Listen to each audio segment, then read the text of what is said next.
नमस्कार नमस्कार नमस्कार। जय हिंद, जय महाराष्ट्र, जय भवानी, जय शिवाजी। मेरा नाम है आर के बी, मैं हूँ एडवोकेट प्रदीप नंबियार जी के साथ, और हम दोनों हैं नेशन नाउ पर। और नेशन नाउ कहाँ है? हमेशा आपके साथ। प्रदीप जी, वंदे मातरम। वंदे मातरम, वंदे मातरम। आज हम बात करेंगे कुछ बहुत ही ज्यादा अहम विषयों के बारे में, बहुत ही गंभीर और अहम विषयों के बारे में आज हम बात करेंगे।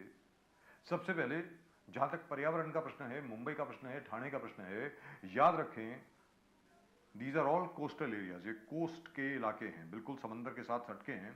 और समंदर के साथ सटके जो इलाके होते हैं, उनकी सबसे बड़ी प्रोटेक्शन क्या होती है? वो मैंग्रोव्स होते हैं। याद रख लीजिए, आपके जो मैंग्रोव्स हैं आसपास, वो आपको हमेशा हाई टाइड से बचाते हैं। अगर मान लीजिए कोई बहुत बड़ा तूफान आ रहा हो समंदर में, सुनामी आ रही हो या कुछ और आ रहा हो, वो सबसे पहले जाकर के मैंग्रोव्स के साथ टकराता है, जिसकी वजह से जो हाई टाइड का सॉल्ट वाटर जो है, खारा पानी जो है, वो शहर के अंदर नहीं आता। अगर आप मैंग्रोव्स को डिस्ट्रॉय कर देंगे, अगर आप मैंग्रोव्स में गार्बेज डालते रहेंगे, कचरा डालते रहेंगे, all the mangroves will be destroyed, as a result of which that will leave the entire city open to an attack from the sea. Also remember, what are mangroves? Mangroves असल में होते क्या हैं, आप जानना चाहते हैं? If trees are the lungs of a city, ये कहा जाता है प्रदीप जी, एग्जैक्टली जो पेड़ हैं वो आपके फेफड़े हैं, लंग्स हैं। Yes yes yes. जो मैंग्रोव्स हैं वो आपकी किडनीज हैं, वो आपका गुर्दा है, गुर्दा। याद रख लीजिए। Because what happens is the fresh water from inside the island, that is from inside the city, that is from Mumbai, it meets the salt water from the sea, and that creates an ecosystem of its own. And there I see my friend Nandakumar Pawar sahab working very hard, really and truly hard, to see to it that the mangroves remain clean. Nandakumar ji, namaskar. नमस्कार sir, Namaskar, namaskar. Nandakumar ji, real pleasure to talk to you and to see you, from both Pradeep ji and myself. Good evening. Thank you sir, good evening and happy new year to you. Very happy new year to you, sir. Nandkumar ji, thank you. या नंदकुमार जी, ये बताएं, आप पर्यावरण के लिए ना जाने कितने वर्षों से काम कर रहे हैं, मैंग्रोव्स को बचाने के लिए, कोस्टल एरियाज को बचाने के लिए, वेटलैंड्स को बचाने के लिए ना जाने कितने सालों से काम कर रहे हैं। इस वक्त क्या स्थिति है? जंग कहां तक सक्सेसफुल हुई, सफल हुई, कहां तक असफल हुई, और अभी भी जारी है? अभी भी जारी है, ये तो मुझे मालूम है। अब कहां तक हम लोग सक्सेसफुल हुए, वो जरा बताएं sir.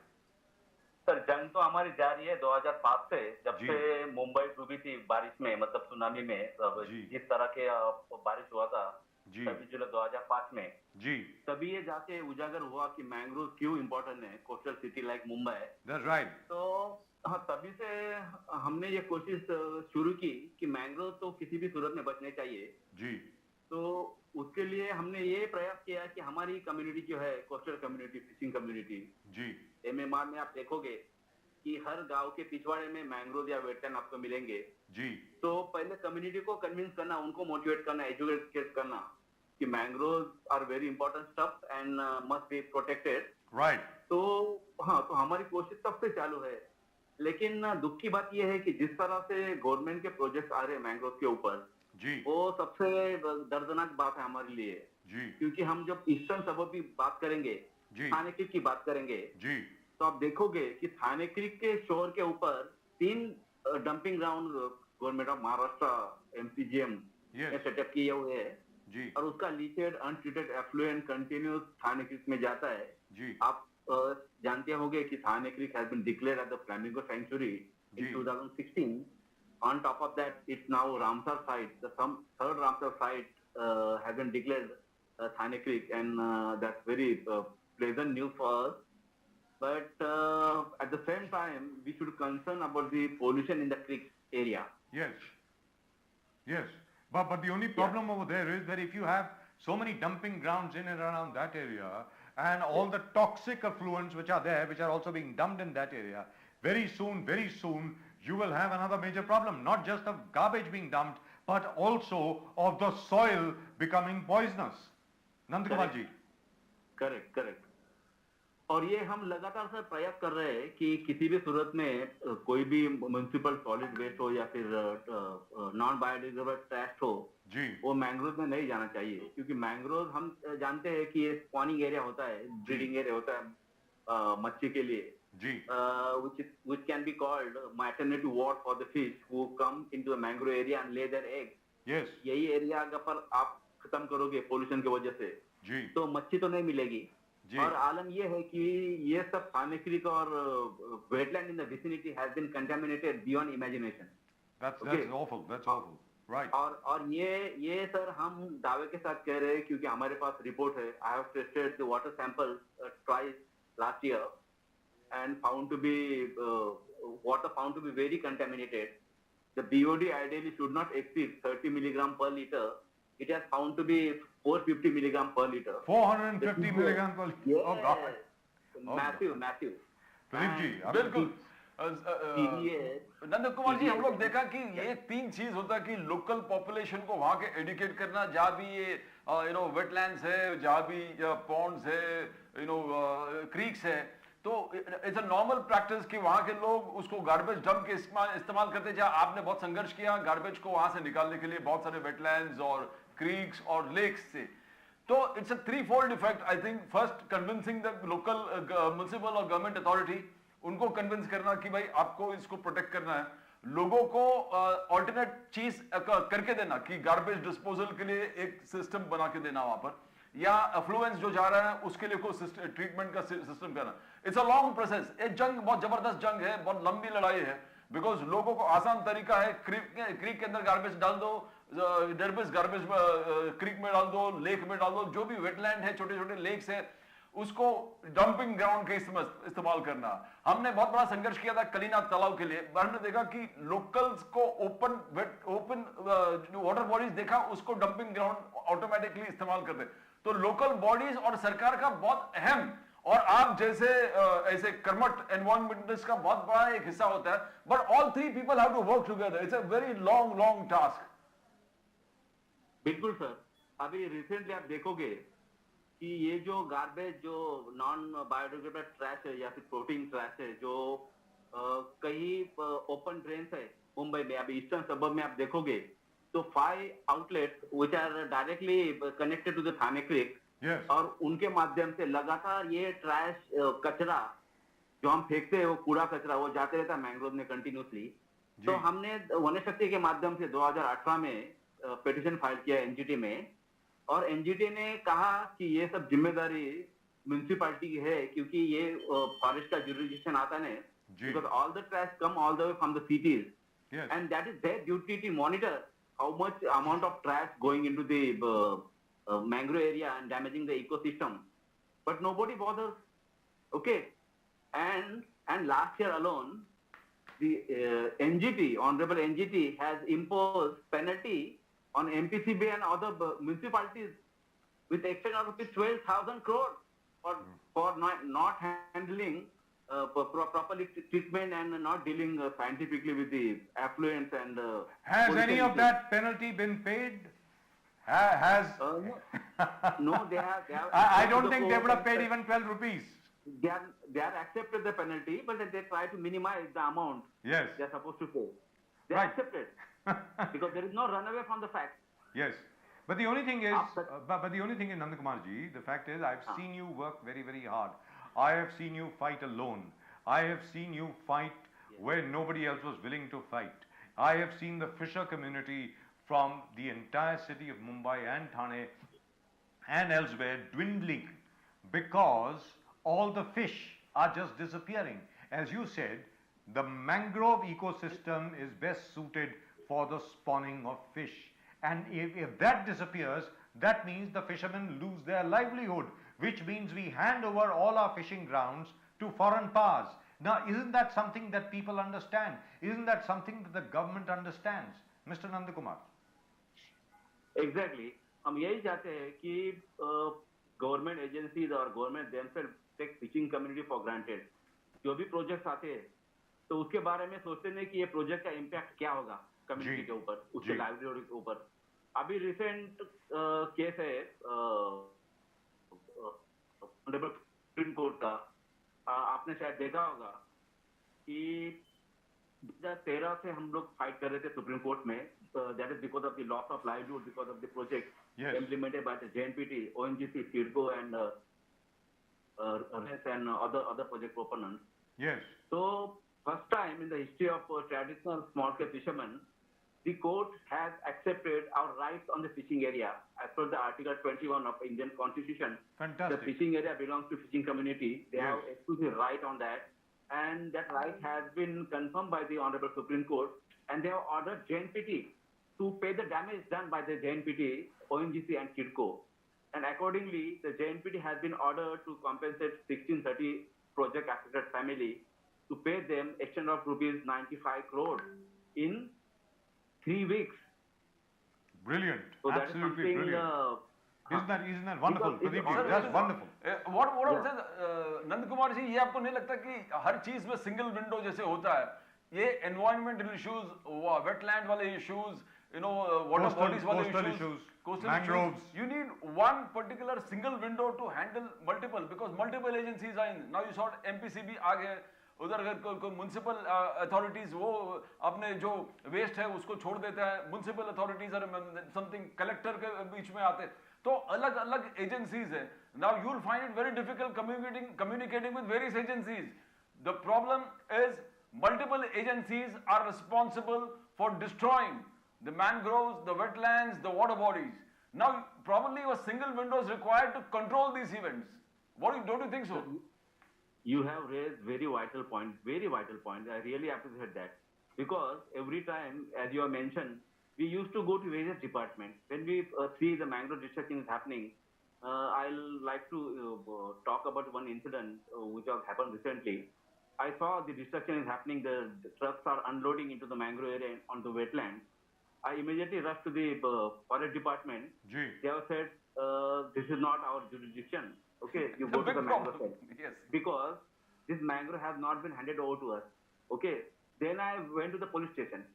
Police station, I met senior PI. I said, the reclamation is happening. You please send your people and just try to stop it. We'll see what is legality and other formality. But they have said, unless they feel the directors, we can't go. Okay. So there's a situation on the ground. So single window has to be there. Okay. To effective management. Well, I remember, Nandakumar ji, so what Yeah. the point that Pradeep ji has raised, I remember we had done the show with you. You were there at where we found Sidco is dumping all the debris into all the fishermen's creeks and all the inlets.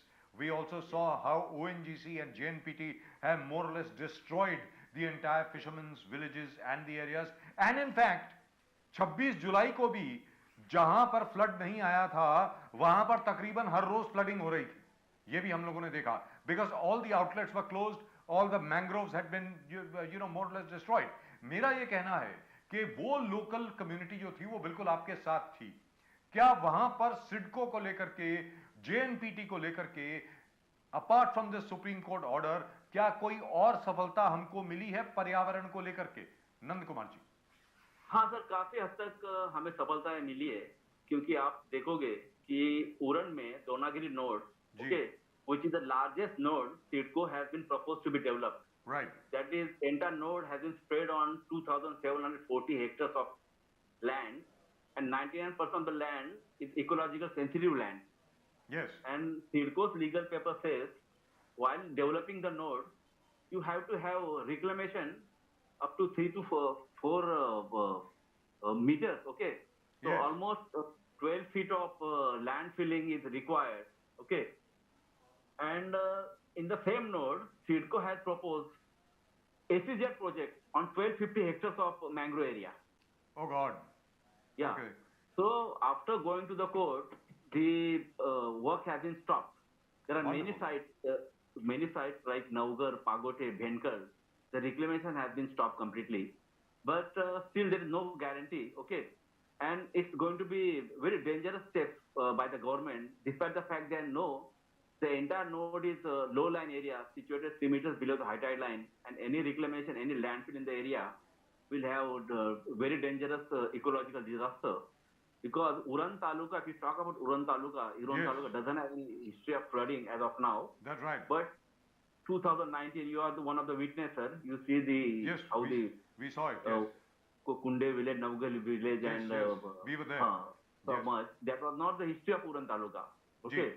Now from 2019, there are 20 villages out of 64 villages are experiencing seasonal flooding and waterlogging and some kind of flood situation. एक बार ये जरा मैं हिंदी में भी समझा देता हूँ अपने दर्शकों को जो अभी नंद कुमार जी ने कहा। प्रदीप जी और मैं वहीं पर थे 2019 में, हमारे सामने की बात है। ये उरन तालुका में कभी भी फ्लडिंग नहीं होती थी, कभी भी बाढ़ नहीं आती थी, पानी इस तरीके से इकट्ठा नहीं होता था।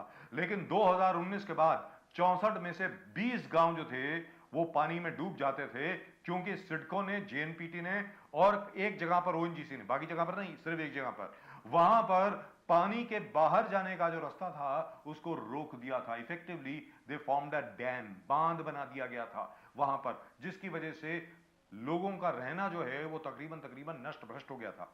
एक और सवाल आपसे पूछना चाहूंगा, उसके बाद I think Pradeep ji wants to ask you a couple of things. Just one small question, sir. 2019 में जब हमने आपसे बात करी थी तब आपने ये बताया था कि अभी क्या हो रहा है, इन सब चीजों की वजह से जो फिशर फोक हैं, हमारे मछुआरे जो हैं, वो इनफैक्ट अपने प्रोफेशन को छोड़ रहे हैं। उनकी मतलब there women are doing domestic jobs, जो men हैं they are looking for jobs elsewhere and so on and so forth. Has that been reversed or is the situation still the same? Nandakumar ji. The situation is getting worse year by year, you know. Getting because worse. Various projects are being implemented, and because of the pollution, we talk about the Uran Taluka, okay, the JNPT port itself has been set up on the mouth of the Thane Creek and the Nava Sheva Creek. Okay? That's right. The mouth of the creek used to be 1500 meters wide, has been reduced to only 100 meters now. See, the amount of water, tidal water that's supposed to come in has been reduced drastically. Yes. The strength of the current has been reduced drastically. We are not getting any fish. And rather, it's not a conducive situation for the fish to come into that region because of the situation getting very worse. And from that JNPT port, a few meters away, there is MTHL project also being implemented. Oh God. What happens on the ground? What happens? The JNPT keeps on doing channel widening, deepening, excavation, piling, boring. These kind of works are continued by JNPT, and whatever amount of sludge being generated in the process, yes, all this sludge getting deposited on the fishing area, okay, essentially spawning and breeding ground, and the floor of the sea, where you'll find the fish food, the vegetation has been completely covered with the silt. And fish, they can't come in this area because of they don't get any food. So this is a situation on ground. So in effect, what has happened is that the intertidal ecosystem has been destroyed completely. That's what has happened. Right. So Pradeep ji, before you ask, I'd like to point this out to you. Pradeep ji and I have had a discussion on this. Yes. Now, do you remember Nandakumar ji, 26th of July 2005 took place over here, and immediately after that we heard news from, if you remember, what had taken place in the United States of America. You remember Hurricane Katrina? Yes, very much. Right, Hurricane Katrina. Hurricane Katrina would have been a normal hurricane. It would have just passed by everything and it would have gone. But what the Americans did was, they just got rid of all the mangroves all around. And as a result of it, the city of New Orleans was drowned, and for 20 days, the water just wouldn't go out of it. We were lucky. Mumbai में हम लोग जरा किस्मत वाले थे कि हम लोग बच गए, क्योंकि हमारे सारे मैंग्रोव्स जो थे उनको नष्ट नहीं किया गया था. The Americans lost over 1,000 lives. God knows how many houses were destroyed, and the city of New Orleans has still not recovered. Pradeep ji. Nandakumar ji, see, if you look at Mumbai, you got the four rivers, Mithi River, multiple agencies working on it. एक बाग के सफाई MMRDA is doing it, and from the source it is the BMC who is doing it. So in the process, thousands of crores are wasted, and the Mithi River is as bad as it is. The wetlands across the Mithi River in BKC have been concretized, have come to a big concrete jungle. It has become the commercial center of not only Mumbai, the whole country. Flooding takes place in entire Kalina, Kurla and all these areas continuously from years. It was a long time. Now, multiple agencies trying to work on one particular rivers are already destroying the ecosystem. आपने कभी सोचा कि from the environmentalist you have tried to point out to the government that at least you need one single window, some single agency to look after this, because multiple agencies are destroying everything. MPCB not doing nothing if the factories are putting their waste into the river. Across Mithi River you find, across Oshiwara River you have destroyed the Versova beach, you have destroyed many beaches, you have destroyed all the 4 rivers. These are, at least people are trying. और जो लोग आप जैसे environmentalist है, local residents association form करके fight करते हैं, we have the local agency, municipal authority like BMC challenging the decisions in the Supreme Court that what the water body should not be going. Now slowly changes are coming, but multiple agencies working on the same project are having disastrous effect where environment is concerned. Don't you feel? Not only environment, on the people themselves. जी बताएं नंदकुमार जी. Exactly, आपने बार बार वही मुद्दा highlight किया. आपको जो बात समझ में आती है, कॉमन मैन को जो समझ में आती है कि there should not be multiple windows, okay, लेकिन ये बात गवर्नमेंट को क्यों ना समझ में आ रही है. अभी हमें लगता है कि इस बात को लेकर भी हमें कोर्ट में जाना पड़ेगा जी, कि there should be single department who takes care of mangroves और wetland whatever. Okay, ecological sensitive area should be handed over to particular area, a particular department, and not multiple department, MPCB and MMRDA, MRDC and BMC. So that is a real disaster. Right. Thousands of crores are being wasted. The point is, हजारों करोड़ खर्चा हो रहा है and there is nothing coming out of it. Nothing is coming out of it. We had a particular case, sir, you know, Kareena तलाव के लिए किस प्रकार से हम लोग संघर्ष किया था. जी. Local residents fight, they win. The BMC goes out to the Supreme Court to challenge. They said, no, this cannot be a talav, it has to be covered and made a playground. And BMC is challenging the people with the people's money. With the people's money. And collector and BMC ka jagda, inter-department war. Then this is already handed over to you, you can't do anything. So inter-department problem, people's movement is being caused. Now what you're saying is right, time hum log wohi issues utha rahe, but ultimately we all want to find a solution. Where environment is concerned, we need to protect the seas, we need to protect our fishermen, we need to protect the economic, and the Prime Minister is 2 steps ahead.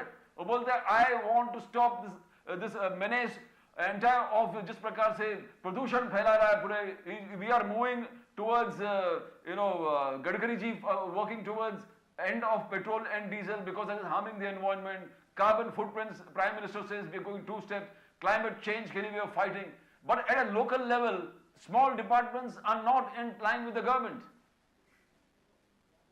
Sir अभी का recent आप example देखिए, मैंने आपके साथ photo कुछ share किए. Yes. कि एनजीटी का ऑर्डर था कि जो भी स्टॉर्म वाटर ड्रेनेज है, आउटलेट है, उनके ऊपर कोई नेट्स लगाया जाए, जाली लगाया जाए, ताकि फ्लोटिंग ट्रैश और non biodegradable trash can be trap at the source. Okay, तो 4 साल से बीएमसी कुछ नहीं कर रही है ना, एमपीसीबी कुछ कर रही है. ओके, तो फाइनली लास्ट वीक से हमने जाली इंस्टॉल किया. That is the first kind of experiment we have been we are seeing it's on screen right now. Mr. Nandakumar, even as you are speaking, it's on screen right now. हम एक बार फिर अपने दर्शकों को बता दें कि कोर्ट के ऑर्डर के बावजूद ना बीएमसी ने ना किसी और एजेंसी ने ये नेट्स लगाई. ये नेट जो लगाए गए हैं ये वन शक्ति के तहत लगाए गए हैं. नंदकुमार पवार जी और बागी साहब इनके साथी जो हैं उन्होंने खुद लगाए हैं ताकि ये सारा गंदा टॉक्सिक पॉइजनस जहरीला कचरा जो है ये समंदर में और इंटरटाइडल कोस्टल इकोसिस्टम जो है मैंग्रोव्स और शहर के बीच में और मैंग्रोव्स और समंदर के बीच में वहां ना जा सके. नंदकुमार जी, आखिरी सवाल ये है कि सर ठाणे क्रीक जहां पे पेलिकन्स आते हैं, those rosy pelicans, that beautiful sight, don't you think that's also in danger, sir, from the manner in which we are working right now? हाँ सर, अभी ग्राउंड पे हकीकत ये है कि because of the reclamation and destruction of their habitat in other parts of the MMR, there are more congregation of birds in Thane Creek you'll come across. But that is not a good sign as far as pollution is concerned. क्योंकि human field जो हम खाड़ी में छोड़ते हैं, जिससे ये उनका जो खाना रहता है एल्गीज या ग्रीन या ब्लू स्ट्रीम्स जो फ्लेमिंगोस खाते हैं, फ्लेमिंगोस, उनकी तादाद, फूड की तादाद, यस दैट्स राइट, जी जी जी बोलिए, यहाँ पे काफी बढ़ती है, क्योंकि उनका हैबिटेट डिस्ट्रक्शन तो हर जगह पे चालू है, तो उनके पास कोई चारा नहीं, they don't have any option, this is last refuge, and some water bodies along the Palm Beach Road, apart from that every habitat has been destroyed. जी, तो हाँ, तो आपको लगता नहीं है सर कि कुछ सालों के बाद अगर यही चीज चलती रही, प्रदीप जी, नंद कुमार जी, लगता नहीं है कि हम लोग ये फ्लेमिंगोस को ठाणे में नहीं देखेंगे, सिर्फ किताबों में देखेंगे या फिल्म्स में देखेंगे या डॉक्यूमेंट्रीज में देखेंगे? मुझे तो ऐसा लग रहा है जिस प्रकार हम लोग अपने पर्यावरण को, देयरफॉर अपने जीवन को नष्ट कर रहे हैं, ये सिर्फ पर्यावरण की लड़ाई नहीं है, अपने जीवन की लड़ाई है, हमारे शहर की सुरक्षा की लड़ाई है। आपको लगता नहीं है कि अगर यहां पर हम लोगों ने रोक ना लगाई तो 5 या 6 बरस के बाद यहां पर फ्लेमिंगोस नहीं दिखेंगे? सर ये तो सर हकीकत है कि जितना सेंसिटिविटी दिखाना चाहिए गवर्नमेंट ने उतना दिखाता नहीं है, क्योंकि हम ही मतलब अपने लोकल सोर्सेस इस्तेमाल करके हमारे लोग इसमें जुड़ के हम ये देखते हैं कि वेटलैंड या फिर मैंग्रोव या क्रीक क्लीन हो, ताकि मच्छी की तादाद अच्छी तरह से बढ़े, पंछियों की तादाद अच्छी तरह से बढ़े, क्योंकि हर एक को स्वच्छ पर्यावरण लगता है। हाँ, अभी आलम ये है कि कई टूरिस्ट जो आते हैं थाने क्रीक में फ्लेमिंगोस देखने, वो भी कंप्लेन करते रहते हैं कि किस तरह की बदबू आती है डंपिंग से। Literally, it is unbearable. These are the facts on the ground. Absolutely terrible. What people don't realize is, what Mr. Nandakumar is actually telling you is that he is not just fighting for the environment, he is fighting for all of you. He is fighting for all of us. Sir, I remember when we were young, we used to see actually birds, beautiful birds in the Bithi River. As you know, you can't. Birds will die. You only see crows. You only see, and not even, and by the way, not even crows anymore. Even yes, crows also will die. They just touch the Bithi River. It's so poisonous, the water. It's awful. What Mr. Nandakumar is actually saying, and people like him are actually saying, is either you wake up now, start protecting your seas, start protecting your coastal waters, start protecting your mangroves, or die. Nandakumar ji, Mumbai शहर के लोगों के लिए, ठाणे के लोगों के लिए, Thane creek के लोगों के लिए, आसपास जितने भी लोग रहते हैं, पूरे हिंदुस्तान के लोगों के लिए आप कुछ संदेश देना चाहेंगे? छोटा सा कुछ बोलना चाहेंगे? हाँ, जरूर। यस, मैं यही चाहता हूँ कि अभी पर्यावरण की हानि तो काफी हद तक हो चुकी है, अभी बचा कुचा थोड़ा सा जो बचा है, वेटलैंड बचे, मैंग्रोव बचे, उनके बचाने की कोशिश करनी चाहिए।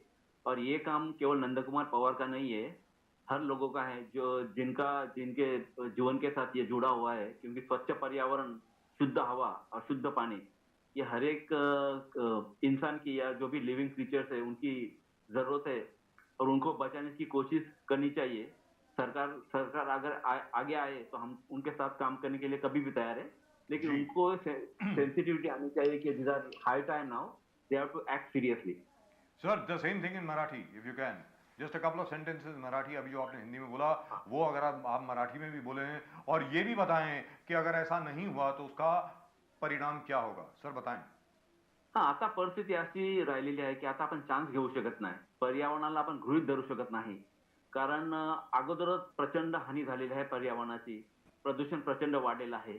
आता थोड्याफार प्रमाणामध्ये जी वेटलँड किंवा पाणथळ जागा, तिवरा, ही जे मँग्रोव ज्याला म्हणतो ते वाचलेले आहेत, ते वाचवले पाहिजे, तरच मच्छीमार पण जगेल, सामान्य नागरिक पण जगेल, कारण जगण्यासाठी प्रत्येकाला ऑक्सिजनची आवश्यकता असते, आणि शुद्ध हवा, शुद्ध पर्यावरण हा प्रत्येक नागरिकाचा, प्रत्येक जिवंत असणाऱ्या जीवाचा हा मौल्यवान अधिकार आहे।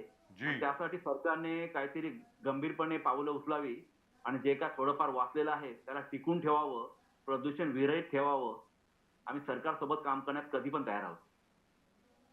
Right, thank you so much mister Nandkumar, so nice of you Nandkumar Pawar साहब, बहुत बहुत शुक्रिया आपका हम लोगों से बात करने के लिए, और आपके पास हम वापस आते रहेंगे, और बहुत ही जल्द आपके साथ हम चलेंगे ठाणे क्रीक पर, उरण पर, ये देखने के लिए कि वहां पर ताज़ा स्थिति क्या है। Thank you so much, sir. Most welcome, sir. Thank you, sir. It's a great pleasure talking to you as always. Thank you very much. Same here, sir. Pradeep ji, Sir, it's a pity. this is not just the fight of an environmentalist. It's a huge This fight. is everybody's fight. ये लड़ाई हर एक की है. ये लड़ाई हर एक की है. नंद कुमार जी ने अभी जो बताया वो हर एक की लड़ाई है, क्योंकि आप अपने बच्चों के लिए, अपने पोतों पर पोतों के लिए, नवासों के लिए आप क्या छोड़ के जा रहे हैं? What are you going to leave behind for your future generations? Sir, the fight that we have carried out for the lakes and we rivers ko bachao, and water bodies, and water bodies, small water bodies ko bachao. Nobody seems to be interested. Maximum of the population is staying away from these kinds of That's right. So we जब हम लोग ओशिवारा में ही किए, the most affected building out there, the residents don't want to come out. Hardly anybody came down. 99.999% didn't come down. It's only 1% of people, not even 1% of the people who wants to launch a movement. Then you need to get all the government agencies on one platform, That's why I say That's why I say it's not always the government that's to blame. Yes. It is not the government. Democracy, by the way, gives you rights. Rights, yes. But more than rights, it makes you responsible for a few actions. It also says that you have responsibilities. You want those rights, you'll have to have responsibilities too. Democracy, यानी जनतंत्र राज्य की वजह से अगर आपके पास हक हैं तो आपके पास जिम्मेवारियां भी हैं. याद रख लीजिए. It's a tough fight, sir. Let me tell you, right. It's going to be a hardest, continuously pushing fight where you're going to involve, unless the government come up with very harsh laws. जैसे अभी गडकरी जी ने बोला कि a very high penalty, usually acts as a deterrent.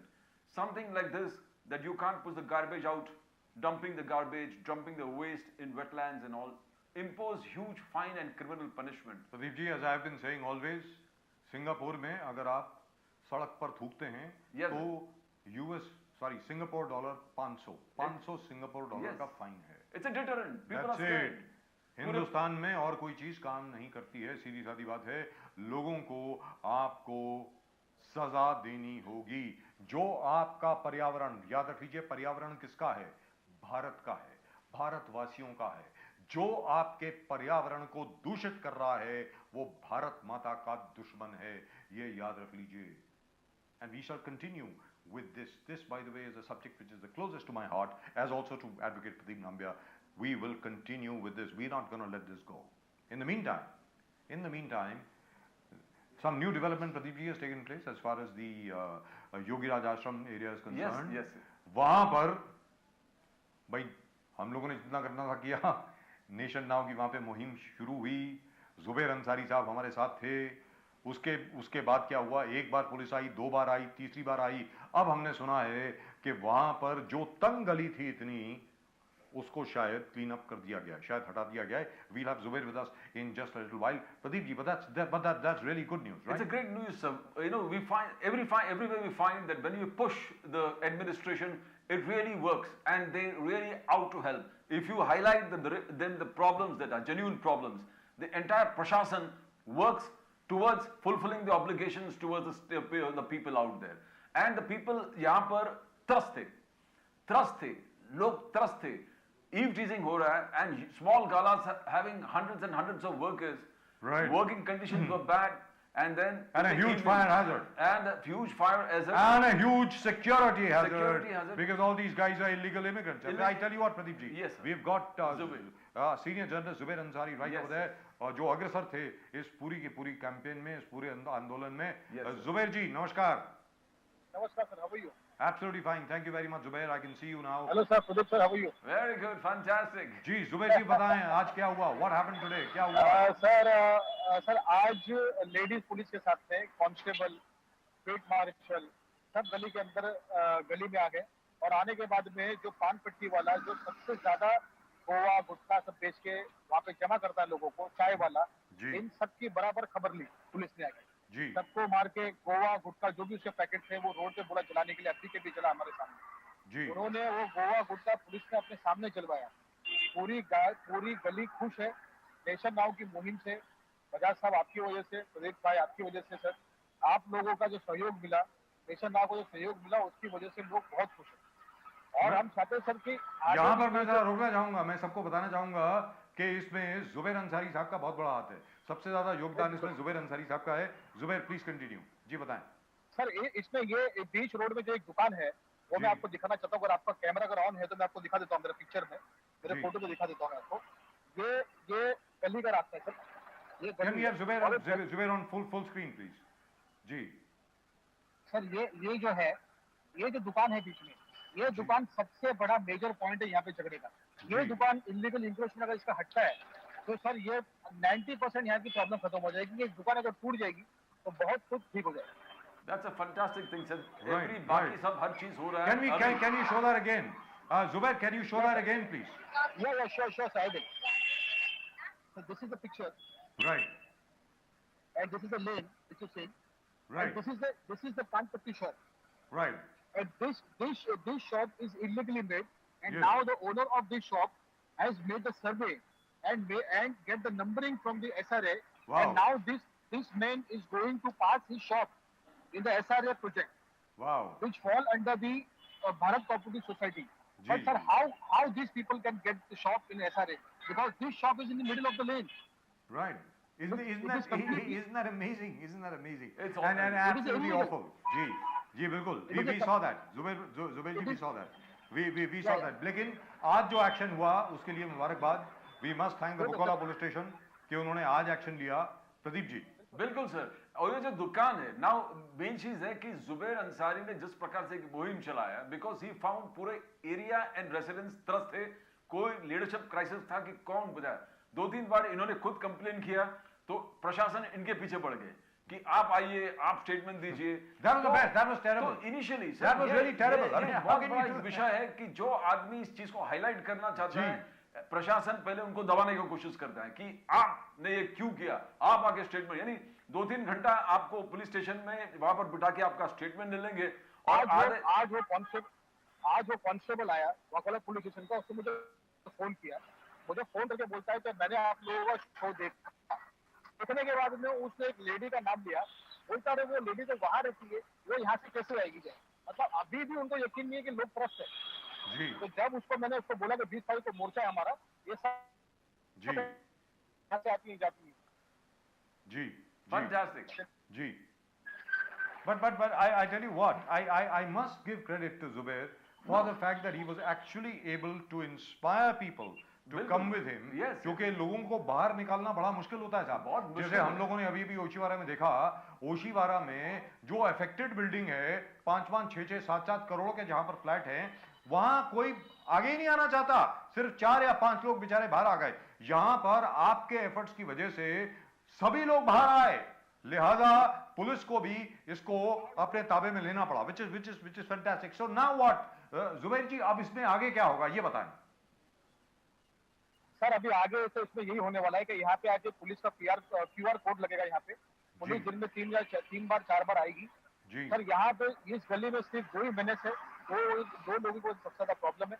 एक तो एक चाय वाला जिसको हम लोगों ने अपने शो में दिखाया भी था, जिससे हमने बात भी की थी। एक ये चाय वाला, दूसरे पान पट्टी की दुकान वाला जो मिडिल ऑफ द रोड बना के बैठा है।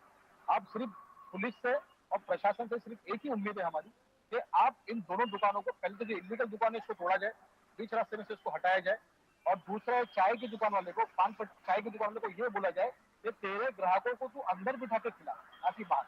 जी लेकिन जुबैर जी, जो इलीगल इमिग्रेंट्स का जो सवाल था, बांग्लादेशियों का जो सवाल था, वो अभी भी वैसे का वैसा ही है। उसके ऊपर कोई सवाल का जवाब मिल नहीं रहा है। जुबैर जी बताएं। कोई उसके ऊपर कार्रवाई नहीं हुई है सर, उसके ऊपर कोई कार्रवाई नहीं हुई है। इलीगल इमिग्रेंट जो बांग्लादेशी हैं, जो अपने आप को बोलते हैं कि हम लोग पश्चिम बंगाल के, मगर बेसिकली वो लोग हैं कहीं और के।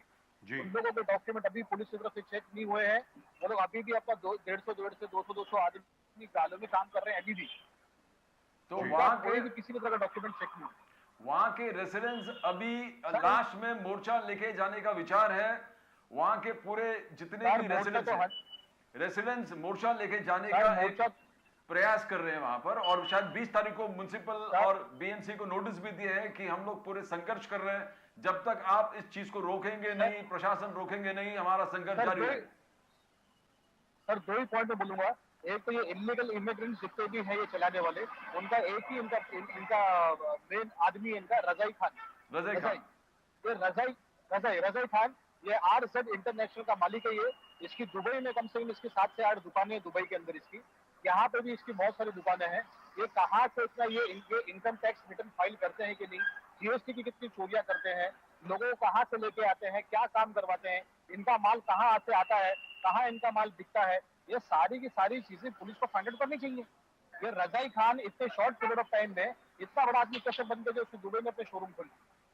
ये कहाँ से आदमी को लेके आता है? And we must say over here that we did speak to Mr. Razai Khan and we invited him to come on our show. We also invited him to come and meet us. However, he seems to be a very busy man. As Zubair Ansari Saab just now said, कि वो बहुत ज़्यादा busy आदमी है, लगता है he's a big tycoon.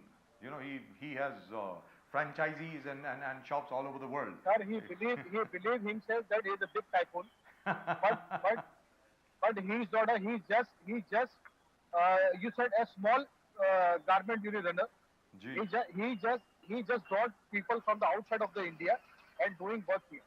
Right, which is terrible. Pradeep ji, till such time as the illegal immigrants problem is solved, nothing really would have been done.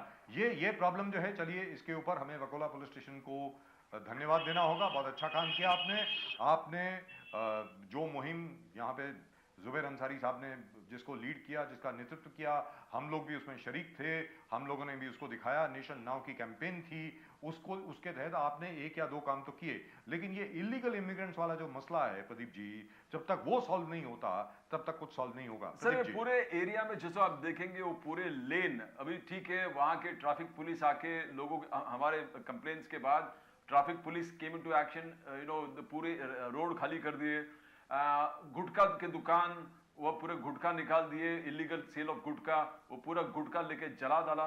और उसके बाद अभी एक प्रॉब्लम है कि रोड को इनक्रोच किया हुआ है, रोड को जिस प्रकार से इनक्रोच किया है एक बड़ा स्कैम है। तो ये एसआरएम में रोड के ऊपर जो इलीगल दुकान बनते हैं तो उसको कैसे, ये you got a lot of issues within issues, it's a very complicated issue। a main thing ये रेसिडेंशियल एरिया है। लेकिन यहाँ पर जुबैर जी मैं आपसे पूछना चाहूंगा, Zubair are you still with us?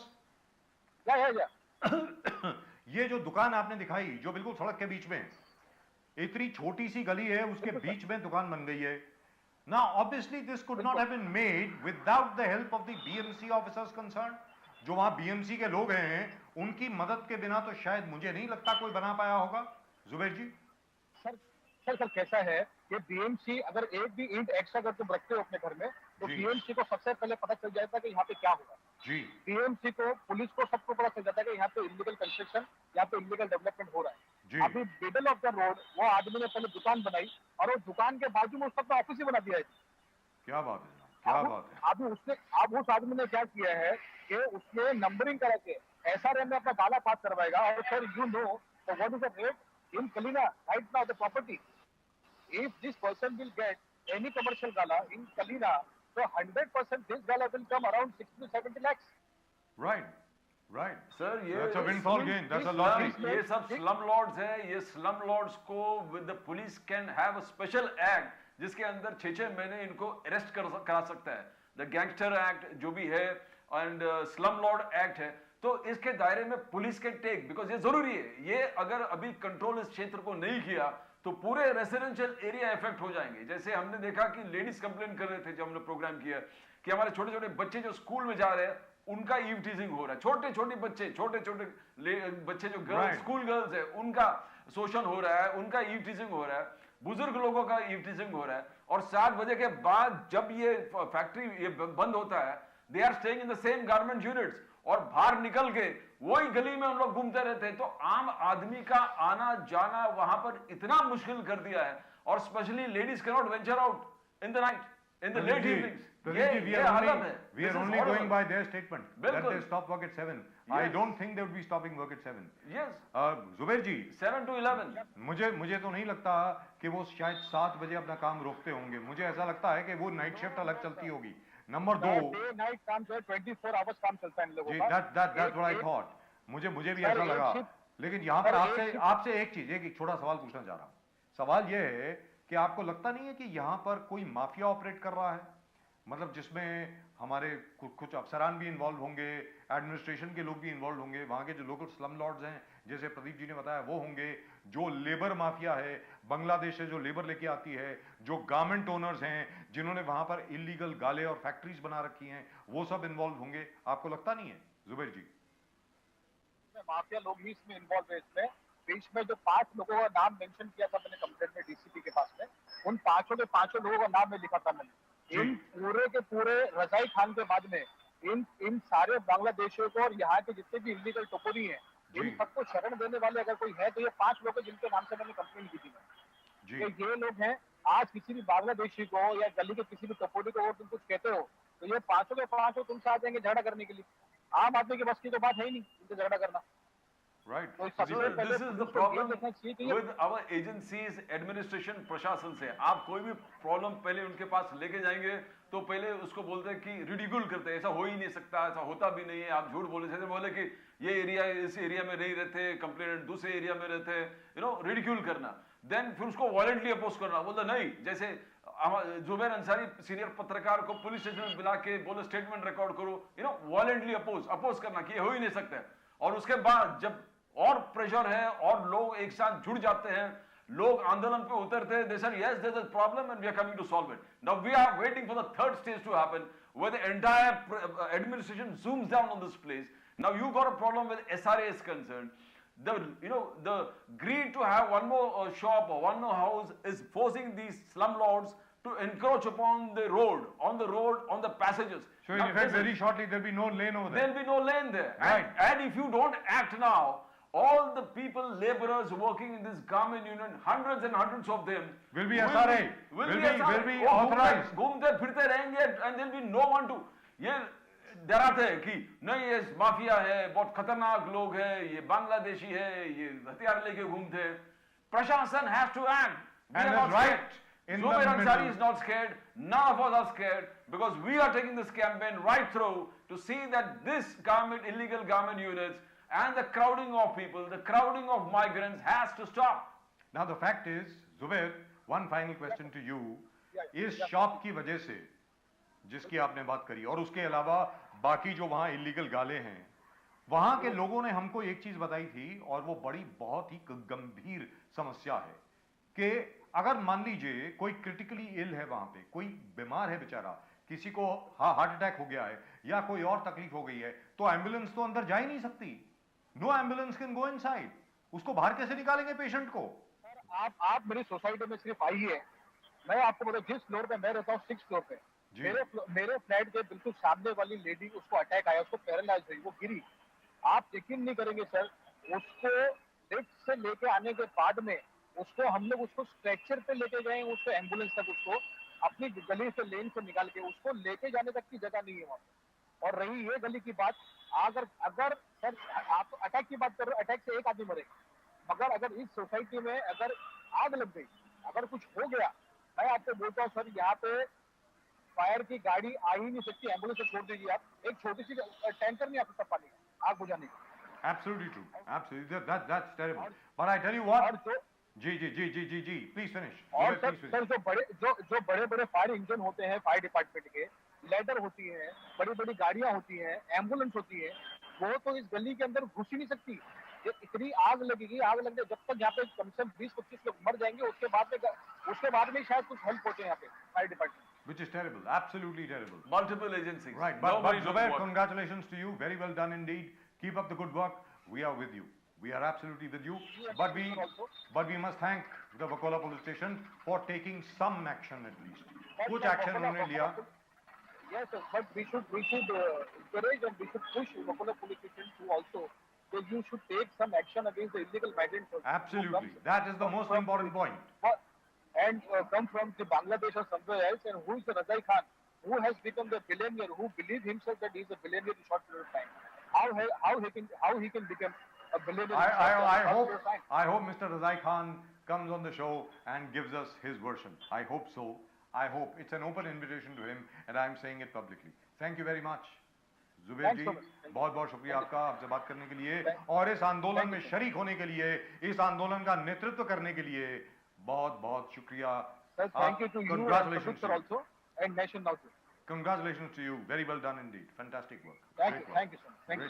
Now that requires courage, Pradeep ji. That really requires courage. It requires courage, and in every street of Mumbai, it's so dense. There is a fight. There's a fight for survival. There's a fight to see that security and all these kind of things takes place. people are fighting for their rights, people are fighting for their freedom, all this happening. So how come, and multiple agencies working on it. Yes. And there seems to be no one particular solution. Every place we want a single window. How is it going to happen? Because here also we want a single window, because right. you got so many, you got the SRA into place, you got the garment units, manufacturing units out there. Now that is the problem. That is and illegal galas, working illegal galas that is come to the BMC. You got the fire brigade. You got multiple agencies, but nobody's working. And how does one person approach so many agencies, one after the other, and everybody, you know, guides him to the other agency, says this is not us, until entire area comes together and say that we are going to have a struggle, a continuous demonstration, Mahatma Gandhi Satyagraha. That's right. Ultimately, it is only Mahatma Gandhi Satyagraha that solves most of the सिर्फ problem. आखिर में ये हिंदुस्तान है, हिंदुस्तान में आखिर में गांधी जी का बताया हुआ रास्ता ही काम करता है. That's what happens. All right, that of course is with regard to what took place at Yogi Raj Ashram in Kalina, and we shall continue with the story as we promised. As you know, we have been continuing with it. इसके ऊपर हम लोग काफी देर से हमारा आंदोलन जारी है और जारी रहेगा. फिलहाल एक और समस्या है. आज सिर्फ समस्याओं की बात है, लेकिन आपने जैसे देखा कलीना में उसका समाधान भी निकल रहा है, धीरे-धीरे निकल रहा है. I am sure there will be a solution very very shortly. ये समस्या ये है साहब कि मड आइलैंड में, मुंबई का तो मड आइलैंड में ना, वहां पर बहुत स्टूडियोज चल रहे हैं, बंगलों में जितने बंगले वहां पे बहुत स्टूडियोज चल रहे हैं अलग अलग जगह पे. प्रदीप जी, ये बीच में एक खबर भी आई थी और साथ में एक रेगुलेशन नोट भी आया था, जीआर भी निकला था कि जहां तक ये स्टूडियोज का प्रश्न है, शूटिंग का प्रश्न है, इन बंगलोज में शूटिंग इलीगल है, गैर कानूनी है. नंबर 1. नंबर 2, विदेशी जितने यहां पर आकर के काम करते हैं, नंबर 1 उनको वर्क परमिट की जरूरत होती है. नंबर 2 जो लोकल यूनियंस हैं उनकी एनओसी की जरूरत होती है. लोकल यूनियंस की एनओसी की क्यों जरूरत है? क्योंकि मैं मानता हूं सुप्रीम कोर्ट का ऑर्डर है कि कोई भी शख्स हिंदुस्तान के किसी भी एरिया में काम कर सकता है, लेकिन वो कानून सिर्फ भारतीय नागरिकों पर लागू होता है, विदेशियों पर लागू नहीं होता. तो जब विदेशी यहां पर आते हैं टूरिस्ट वीजा पर, उनको बड़े आराम से फिल्म प्रोड्यूसर जो हैं अपनी शूटिंग में ले लेते हैं, to the detriment of the local people, of the local artists. So the local artists don't get any work. All these people grab all their work and go back, or extend their tourist visa and keep working over here. क्योंकि हिंदुस्तान में बड़ी अजीबोगरीब बात है, यहाँ पे गोरी चमड़ी लोगों को बहुत पसंद है Pradeep ji, which is terrible. Sir, आज the Mumbai police has removed a circular that again issuing some kind of regulation कि आप residential area में if you're renting out flats, housing flats to somebody, there are guidelines कि आपको police को inform करना पड़ेगा, you have to give the documentation about the people who are here. If residential areas, residential colonies में अगर ये तकलीफ है, police is making this kind of regulation, then why are the police slightly hesitant to act on these kind of activities where foreigners आके यहाँ पर? Now there's a lot of things involved. अब यहाँ पर लिखा है हमने foreign dancers and musicians have been in custody. Yes sir. लेकिन अभी जो खबर आई है उनको शायद छोड़ दिया गया है. Yes. ये मालवानी पुलिस स्टेशन है. Yes. TGIF स्टूडियोज करके एक जगह है मड आइलैंड में. हाँ. वहां से शायद कुछ लोगों को उठाया गया, उनको लेके गए और फिर उसके बाद क्या बातचीत हुई क्या नहीं हुई, हो सकता है कि उनके पास सारे पेपर्स हों, हो सकता है कि उनके पास सारे परमिट्स हों. At the moment we got our old friend Sandeep Ghoge sahab. Sandeep Ghoge साहब इस वक्त हमारे साथ हैं. संदीप जी नमस्कार. नमस्कार सर. नमस्कार. जय भवानी, जय शिवाजी. जय भवानी, जय शिवाजी. हर हर महादेव, वंदे मातरम. हर हर महादेव. आप चित्रपट यूनियन के आप प्रेसिडेंट हैं साहब. आप जो बताएं ये क्या हो रहा है? ये विदेशी आकर के यहाँ पर काम कर रहे हैं, सुना है टूरिस्ट वीजा पर आए, काम मिल गया और अब पुलिस ने भी उनको छोड़ दिया. क्या उनके पास वर्क वीजा है सर? कुछ इंफॉर्मेशन है आपके पास? मैं सबसे पहले तो अभिनंदन करना चाहूंगा बजाज साहब आपका और नेशन नाउ का और हमारे प्रदीप भाई नाम्बिया का. उन्होंने ये विषय उठाया. ये बहुत सीरियस विषय है और ये विषय में ऐसा है कि इतना सारा वर्क वीजा 40 फॉरेनर वहां पे है, ऐसा मुझे मेरी जानकारी है. और 40 फॉरेनर के पास अगर वर्क वीजा है तो इतने फॉरेनर इंडिया में काम कैसे कर रहे हैं? ये सबसे बड़े सवाल तो ये है. तो इन 40 लोगों के पास वर्क वीजा हो ही नहीं सकता है. और इनको पुलिस ने क्यों छोड़ा, जैसे कि आप अभी बता रहे पुलिस ने उनको छोड़ दिए हैं, तो उनको क्यों छोड़ा है ये भी देखना पडेगा. लेकिन हे बहुत बड़ी समस्या आहे आणि ह्या समस्येवर लक्ष द्यायलाच पाहिजे. ही समस्या अशी आहे की इथे फॉरेनर सगळे काम करतात, त्या फॉरेनरकडे व्हिसा नसतो, वर्क व्हिसा नसतो, वर्क परमिट नसतं. इथे जे स्थानिक त्यांच्या पोटावर लाथ मारून हे काम करत असतात आणि ह्यांना काम मिळतं ह्या बाहेरून येणाऱ्या लोकांना, कारण ते पैसे कमी घेतात, ते इलीगली इथे काम करतात बेकायदेशीरपणे. और वो लोग जो इंडिया में रहने वाले, भारत में रहने वाले, मुंबई में रहने वाले जो पेट पालने के लिए अपना काम करते हैं आर्टिस्ट का, उनको उनके पेट पे लात मार के ये लोग काम, ये जो सप्लायर लोग हैं उनको ये काम देते हैं. इसको रोकना पड़ेगा सर कहीं ना कहीं. एनडीटीवी पे भी मेरा इंटरव्यू हुआ था, वहां पे मैंने ये बात बोला था. कई पेपरों में, कई न्यूज़पेपर में और कई चैनल्स ने ये विषय कवर किया था, लेकिन अभी तक कोई एक्शन होता हुआ दिखाई नहीं दे रहा है. सर मुझे ये लग रहा है एक बहुत बड़ा रैकेट जो चल रहा है. एक तो है कि ये लोग काम कर रहे हैं, दूसरे कोई एजेंसीज हैं जो बाहर से विदेशी फॉरेनर्स को यहां पर लेके आते हैं, उनको एक बंगले में उनको रहते हैं, उनका रेजिडेंशियल खाना पीना का व्यवस्था करते हैं और इनको अलग अलग फिल्म डिविजन्स के कार्यक्रम में जो फिल्म प्रोडक्शन हाउसेस हैं उनसे डील करा के उनको. So this is an organised racket. ये एक ह्यूमन ट्रैफिकिंग का ऑर्गेनाइज्ड रैकेट है और पुलिस और प्रशासन को इसको ह्यूमन ट्रैफिकिंग के इस एंगल से करना पड़ेगा. स्ट्रिंजेंट पनिशमेंट की जरूरत है because this is a flourishing business. विदेशी यूक्रेन और अलग अलग जगह से आप महिलाओं को लेके आओ, एक ग्रुप बना हुआ है, एक माफिया यहां पर ऑपरेट किया जा रहा है कि 30, 40, 50 महिला को एक साथ लेके आओ, उनको 6 महीने यहां पर रखो, उनका अकोमोडेशन का फैसिलिटी उनको दे दो और वेरियस प्रोडक्शन हाउसेस में इनको भेजना अलग अलग काम के लिए, कई डांस के लिए, कई अलग अलग जो नीड्स है फिल्म्स के. नाउ ये एक मुद्दा है और जो माफिया ऑपरेट करना उसको रोकना है. तो मुंबई पुलिस को, संदीप जी आपको नहीं लगता कि मुंबई पुलिस को ह्यूमन ट्रैफिकिंग वाले एंगल को गौर करना पड़ेगा और केस उस ढंग से रजिस्टर करना पड़ेगा? जी हाँ, बिल्कुल प्रदीप भाई, उनको ह्यूमन ट्रैफिकिंग वाला एंगल भी देखना पड़ेगा. और जो इलीगली इतने लोग यहाँ पर काम कर रहे हैं, वो बात लॉ है, बना हुआ है, कायदा बनवलेला है, पण त्याची अंमलबजावणीच नाहीये, उसका इम्प्लीमेंटेशन ही नहीं हो रहा है. तो कायदे का मतलब क्या होता है? और ये इम्प्लीमेंटेशन करने वाले जो अधिकारी है उसके ऊपर उनको ध्यान देना पड़ेगा.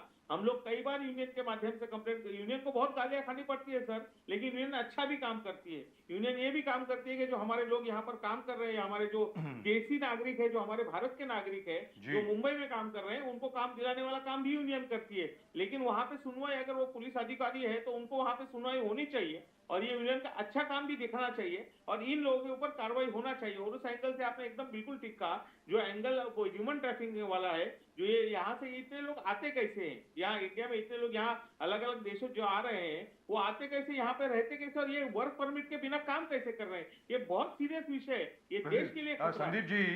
संदीप जी मैं आपको एक बात बताता हूँ. हमारे हिंदुस्तानी फिल्म मेकर जब जाते हैं यूएस में, अमेरिका में जब जाते हैं, यूरोप में जाते हैं, तो उनको ना जाने कितने पेपर साइन करने पड़ते हैं, ना जाने कितनी फीस वगैरह देनी पड़ती है. ठीक है साहब जी, हर जगह से परमिशन लेनी पड़ती है, वर्क वीसा उनको मिलता है, उसके बाद एक एक कंडीशन उनको उस पर खरी उतरनी पड़ती है, उनको खरे उतरना पड़ता है, वरना सीधा जेल हो जाती है, फाइन हो जाता है, पेनल्टी लग जाती है और उन फिल्म मेकर्स को वापस उस देश में आने के लिए मनाही हो जाती है. यहां पर ऐसा लग रहा है भारत में तो खुली छूट है, बहती हुई गंगा है, जो भी आए हाथ धो के चले जाए. और साथ में सबसे बड़ा मुद्दा यह है, मैं सिर्फ आप ही की बात नहीं कर रहा, because you are a union leader certainly connected to the BJP, लेकिन जितने भी यूनियंस हैं यहाँ पे, जितने भी बड़े बड़े लीडर हैं यहाँ पर फिल्म इंडस्ट्री के, मैं आपसे ये जानना चाहता हूँ, आप इसके ऊपर जरा अपना कुछ वक्तव्य रखें.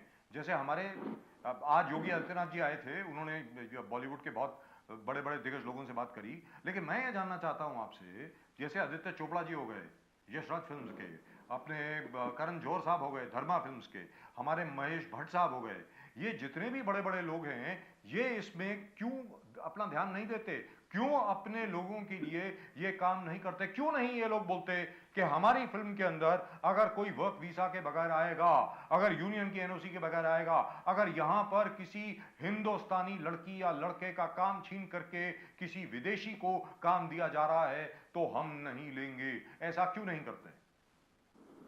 सर सबसे पहली बात यह है कि ये यूनियन के आईडी की आप जो बात कर रहे हैं वो कोई जरूरी नहीं है, कोई भी कहीं भी काम कर सकता है, यूनियन के आईडी की कोई जरूरत आई नहीं। Agree with you, I agree. हाँ सर, वो और दूसरा बात ऐसा है कि ये जो प्रोड्यूसर्स होते हैं वो खुद सेट पे कभी जाते नहीं है, उनको पता नहीं होता है, उनका एक एग्जीक्यूटिव प्रोड्यूसर होता है, उनके कोऑर्डिनेटर्स होते हैं, और जो आर्टिस्ट कोऑर्डिनेटर्स को जो संभालते हैं, जिनको पेमेंट करते हैं, तो इनसे उनका संबंध बहुत कम आता है। वो खाली टॉप प्लेयर जो एक्टर्स होते हैं उनसे वो बात करते हैं, जो प्रोड्यूसर्स है, करण जोहर होंगे या जो भी बाकी प्रोड्यूसर्स है, वो टॉप एक्टर से बात करते हैं। बाकी सब जो जूनियर आर्टिस्ट वगैरह होते हैं वो कोऑर्डिनेटर या एग्जीक्यूटिव प्रोड्यूसर संभालता है, तो वो उनको इस बात पे, लेकिन फिर भी उनके जिम्मेदारी बनता है, वो धर्मा प्रोडक्शन हो या कोई भी प्रोडक्शन हो, उनका ये जिम्मेदारी भी बनता है कि उन्होंने ध्यान देना चाहिए कि उनके यहाँ पे कोई भी इलीगली तरीके से काम ना करे। Now, what over here, Pradeep ji, over here, I really would like to know what is the law and what can be done about it. Sandeep ji, if you analyze all the songs that have been made up till now in the last 10-15 years, आप जरूर देखेंगे कि पीछे obviously European या Caucasian लड़कियां जो हैं वो पीछे डांस कर रही हैं या लड़के डांस कर रहे हैं, और it is very very obvious. आपको लगता नहीं है कि कोई, मतलब जितने भी गाने अभी आ रहे हैं उनके केसेस को उठा करके एक कंप्लेंट की जाए कि भाई आप ये बताइए ये इस बंदे की आइडेंटिटी क्या है, क्या नाम है इनका, इनको कितनी पेमेंट गई, कैसे यहाँ पर आए, ये जो पीछे 15 या 20 या 25 या 30 या 40 डांसर जो पीछे आपके डांस कर रहे थे, ये कौन से देश के हैं, किसकी परमिशन इनको मिली, कहाँ से आए हैं? आपको लगता नहीं है ऐसा होना चाहिए? जी बिलकुल होना चाहिए, झालंच पाहिजे सर।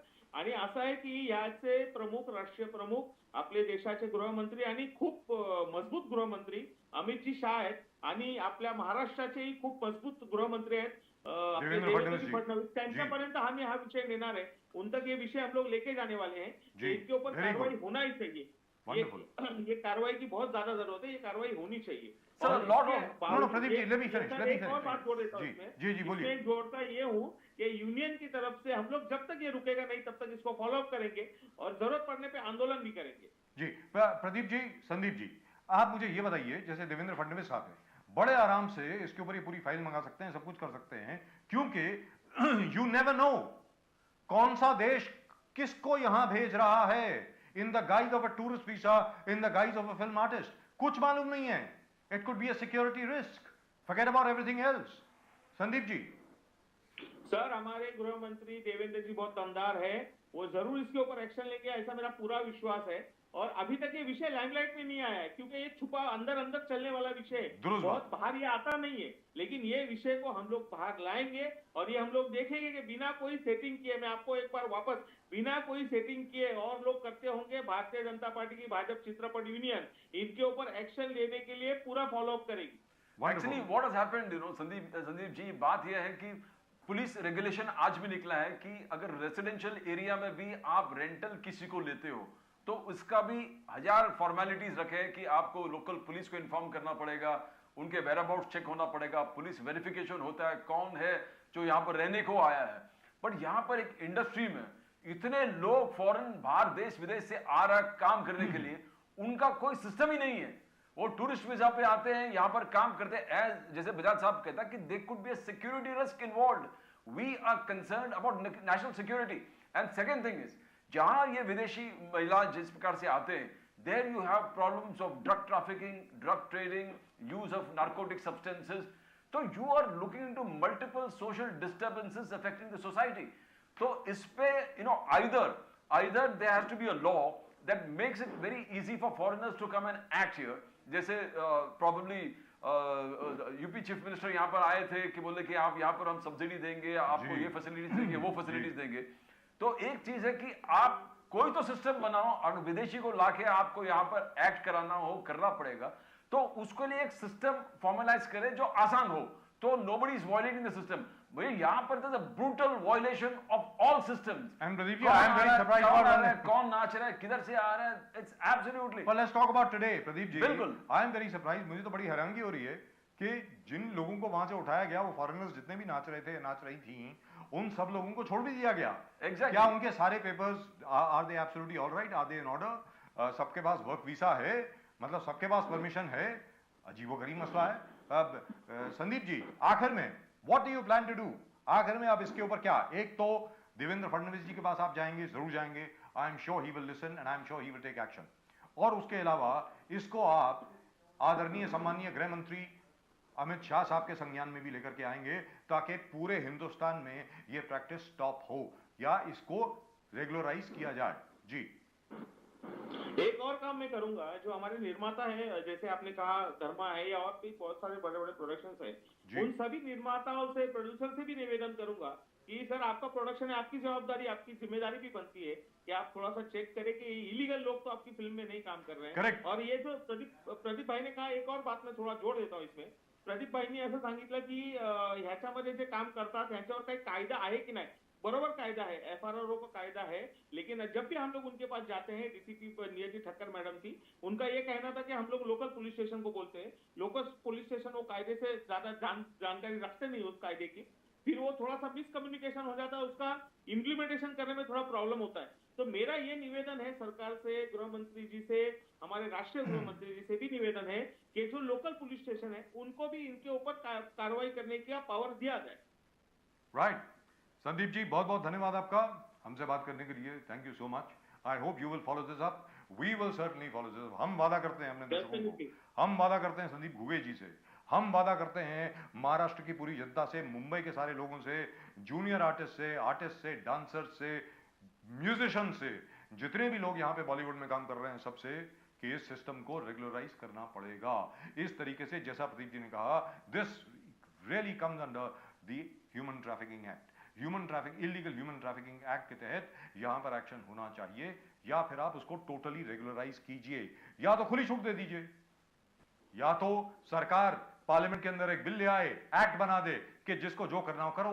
वो हो नहीं सकता है। इसका मतलब ये हुआ, जो आज का कानून है उसको आपको लागू करना पड़ेगा, सीधी सादी बात है। और जो लागू नहीं कर रहा है उसके खिलाफ एक्शन हो, इसके लिए हमारा आंदोलन जारी रहेगा। संदीप जी, एक बार फिर आपको बहुत बहुत धन्यवाद। जय भवानी, जय शिवाजी, वंदे मातरम। जय हिंद सर। जय हिंद, जय महाराष्ट्र। Thank you Pradeep ji. बिल्कुल sir. I think we discussed a lot quite a few yes, subjects today, quite a few except there's subjects. only one thing that got left, which is the St. Peter's graveyard, Yes, yes. the St. Peter's burial Bilkul, ground, yes. which again has come into focus. That comes into focus every 5 It's years. a very old structure. I mean, the old structure out there. The church was made in 1852, Bilkul. and then was repaired again in 1838. But Yes. that's a separate issue. But all I'm trying to say is, I hope we'll have our old friend Godfrey Pimenta tomorrow on the show. Aaj he is not in network. He was at the graveyard himself.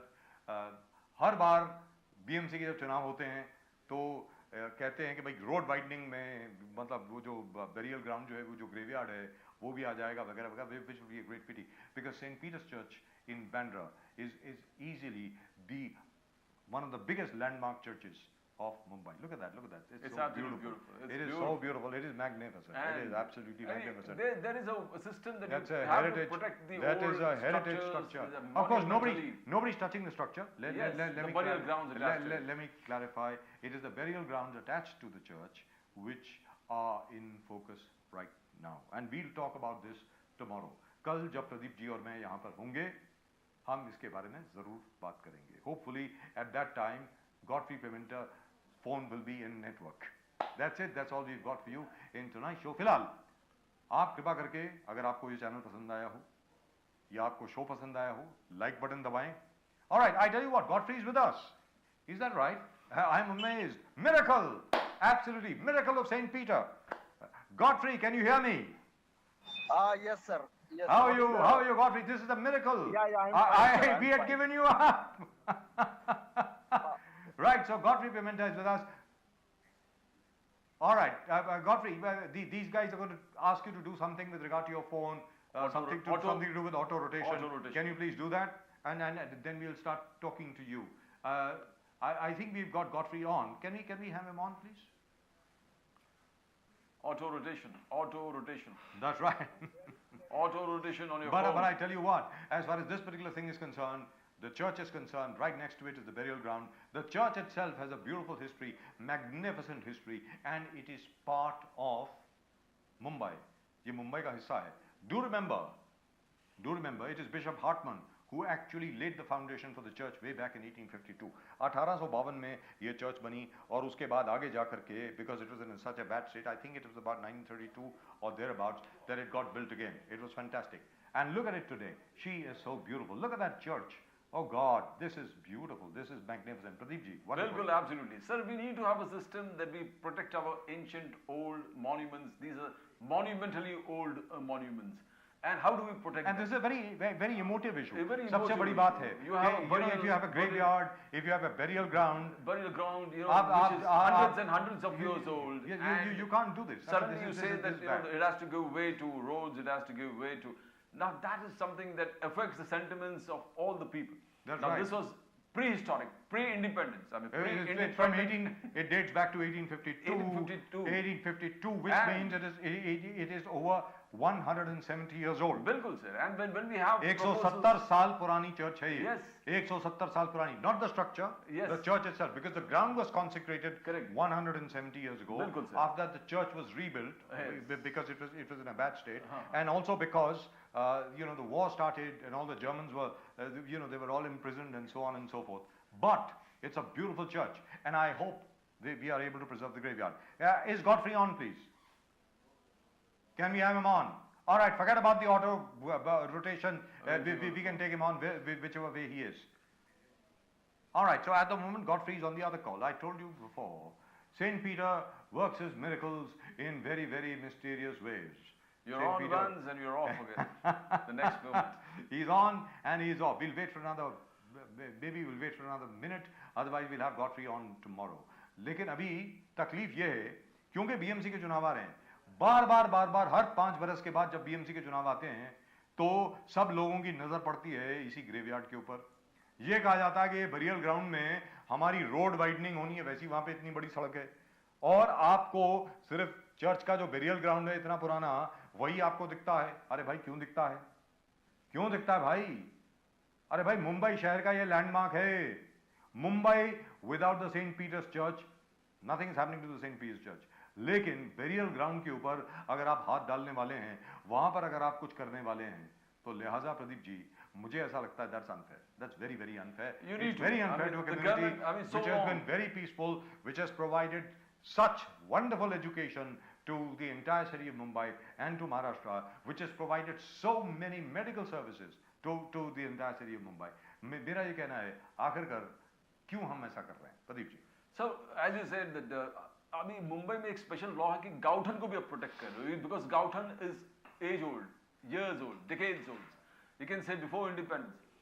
तो ऐसे समय पर अगर जब गाउठन को भी हम लोग करते हैं प्रोटेक्ट, तो how can you take over a burial ground? And आज तक क्या है, there is a shortage of burial grounds everywhere. If you see अलग अलग एरियाज में जहां से मैं आ रहा हूं, Kalina, now after Adani taking over the Air India entire place which is airport land, the burial grounds from inside are going to be shut down. तो there is a shortage of burial ground. So जो existing burial grounds है, तो आप उसको preserve करने की कोशिश कीजिए जी. इतना it's old, you can say before pre, and people's sentiments are attached to it. Sentiments you can't are attached to it. And the Christians and Christians in India have always been a very, very peaceful community. The Catholics in India have contributed so much to the development of this country. And the local municipal authorities are not creating any new ones. So at least जो existing burial grounds है, उसको तो बचाइए आप उसको dust करके क्या करोगे? What are you going to do? I think Godfrey is very busy. Can we try him one last time? Let's see if he comes online. Can we try him one last time? Otherwise, what we'll do is we'll have him on tomorrow. Yes. All right, that's it. All right, that's it then. We will talk about this subject tomorrow. St. Peter's is the center for Catholics in Mumbai. It is one of the most beautiful churches you will ever see anywhere in the world. Don't confuse it with the St. Peter's Basilica in Rome. This is our St. Peter's in Bandra. That's it. That's all we've got for you in tonight's show. Pradeep ji और मेरी तरफ से आप सब लोगों को जय हिंद, जय महाराष्ट्र, जय भवानी, जय शिवाजी. वंदे मातरम कहने के पहले आप लोगों से एक मैं रिक्वेस्ट करूंगा, आप सब्सक्राइब बटन के ऊपर क्लिक करें अगर आपको हमारा चैनल पसंद आया है, और ये शो अगर आपको पसंद आया है, click on the like button. वो जो लाइक बटन दिख रहा है ना वहां पे, उसके ऊपर जरा क्लिक करें अगर आपको शो पसंद आया है. और अगर आप इसके ऊपर कोई कटाक्ष करना चाहते हैं, व्यंग्य कसना चाहते हैं, कमेंट देना चाहते हैं, गलती से हम लोगों की तारीफ करना चाहते हैं, जरूर भेजिए। किसको तारीफ पसंद नहीं है? हमें तो बहुत पसंद है भाई। भेजिए भेजिए भेजिए, यहीं पर पढ़ेंगे। आपने जो भी तारीफ करी है उसको यहीं पढ़ेंगे। फिलहाल आपसे मिलते हैं कल, तब तक के लिए वंदे मातरम। वंदे मातरम।